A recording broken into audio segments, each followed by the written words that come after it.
Happy Friday, friends, and welcome to your Edmonton and area housing market update for the month of May. I can't even believe it's June already. We just had my oldest son's grade 9 farewell, and he's off to high school, and I remember his first day of kindergarten like it was yesterday, so time waits for nobody. Anyways, please join me to hear about the changes to the market this month, and here we go. So average home prices were up again this month, up 2.31% from last month and up 3.33% from last year. And the average home is selling in 33 days, so that number is still coming down.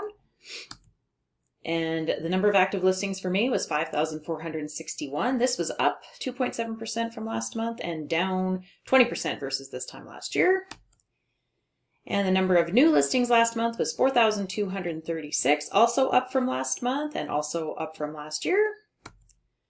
And the number of sold homes last month was 3,220. This is up 3% versus last month and up 19% versus this time last year. So supply is still not meeting the demand. This is interesting. So the inventory rate has actually gone up slightly to 1.81 months, so up from 1.75 months last month.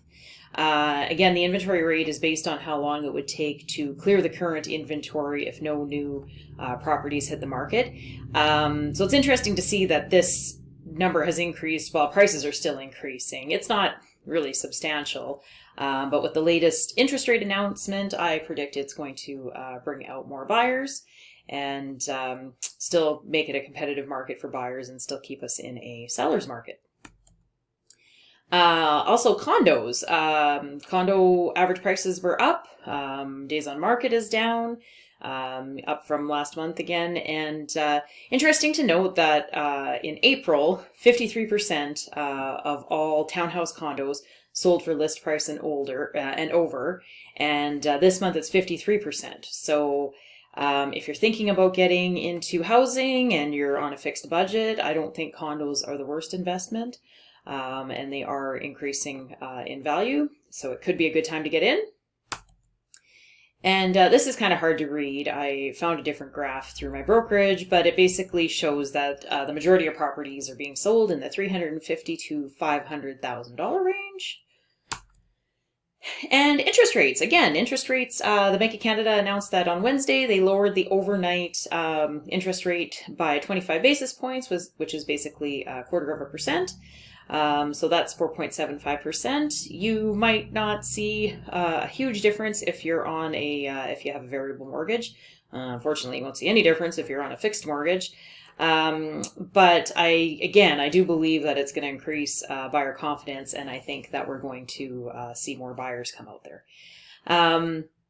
So current mortgage rates around 4.64% for a fixed high ratio and 5% for a conventional. A high ratio mortgage is less than 20% down, and conventional is 20% and over. So the reality is that no matter how much money you put down, banks are still going to make money off of you one way or another. But it definitely pays to shop around. Get in touch with a good mortgage broker, and I can help you if you need to find somebody. And so again, average home prices are on a steady increase. 41% of all homes in Edmonton and the greater area sold for over list price and higher in May. So still a very competitive market for buyers.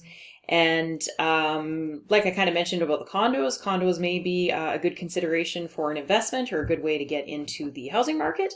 And my prediction is that buyer confidence is going to be up, and we're going to see more buyers come out there. So it is probably a good time to buy if you're ready to pull the trigger. Edmonton is one of the most affordable city centers still, with a lot of opportunity. So we're seeing record immigration into Canada and then especially into Alberta. So that is also causing a housing shortage as well.